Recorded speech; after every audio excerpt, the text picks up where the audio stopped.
So here's the little gorge. So we got to pick the most gnarliest spot and get to the bottom of it. This is another one of my bright ideas.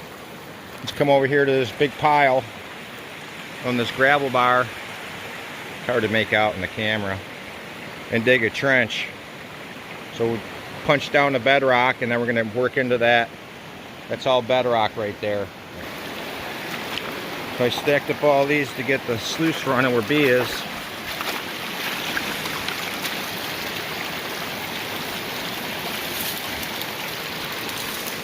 And we're digging over here.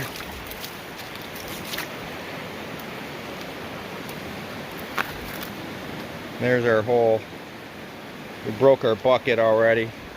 It's not this tall really anywhere else on the claim that I know of, where it's just protruding out this high, but I think it's because the current eroded all that over there.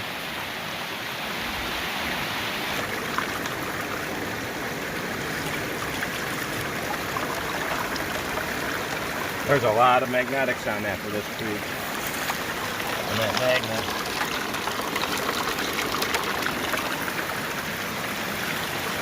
We're done for today. Last bucket's right there. Wet classifying.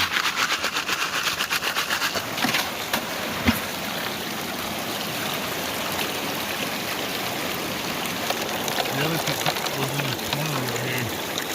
It usually stays right there. That's what I like about this. You can kind of tell what you're doing while you're running. Decide to get the current to come through here. There it is, it's still there. Oh yeah, there's a little piece.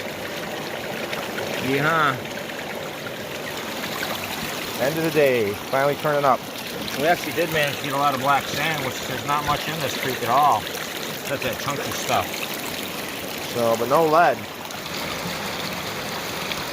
A couple pieces down there showed up. Last bucket.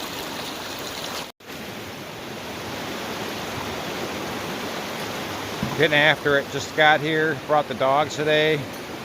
I didn't post my last video because I thought it was too boring. But basically, there's a big bedrock wall right there.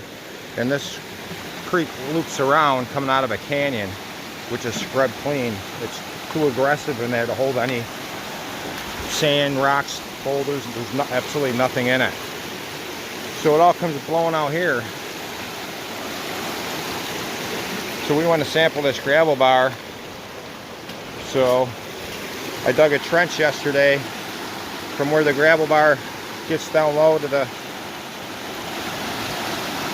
main creek there. And I cut it all the way up this way.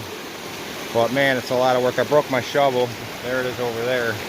So B's back today. We had water running all the way to where he's at. So we were going to cut the trench right across here. But the creek is, that was 2 days ago. The creek has already dropped this much in 2 days. So I figured with this way here, I could actually dam the creek going across, bring all the water over here to this bench, and then use this little pocket here to do all my sampling and see if we can find where the gold's at. I think it's underneath this, right in the middle. But the only way to find out is cut a trench across and figure out where the line is, if it's actually in the deepest part of the gravel bar or if it's running on the inside next to the bedrock where it dips in over there. So we're going to find that out today, I hope.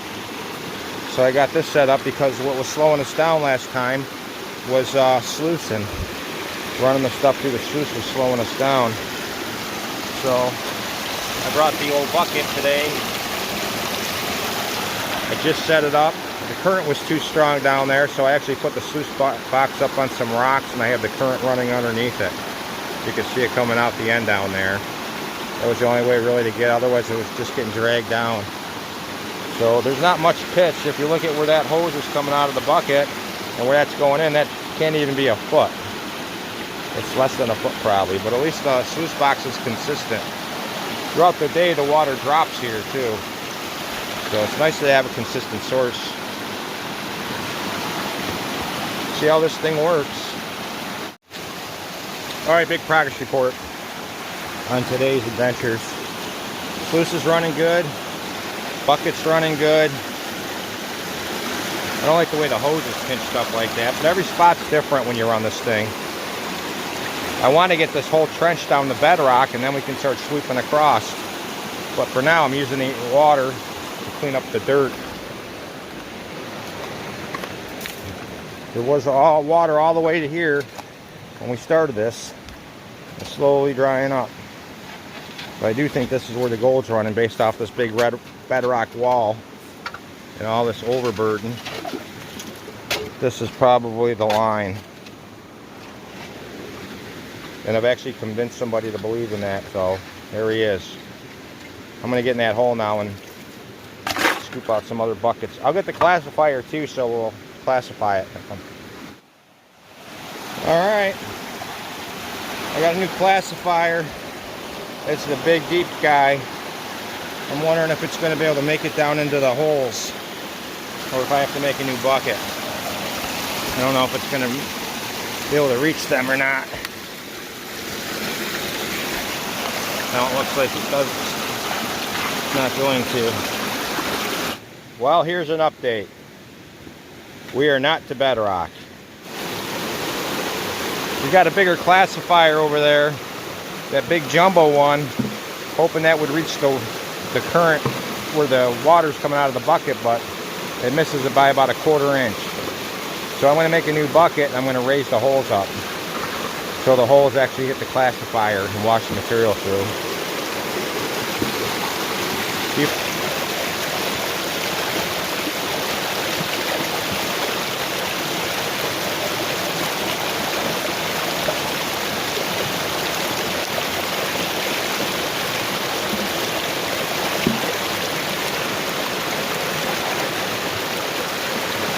Dumps it in.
Yeehaw!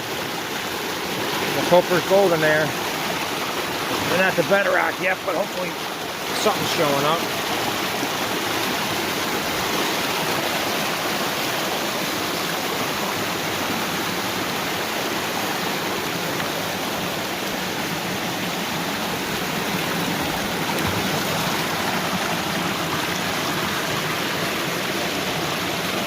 Can you tell the stuff on the top's lighter than the stuff down in the bottom of the bucket? I don't know.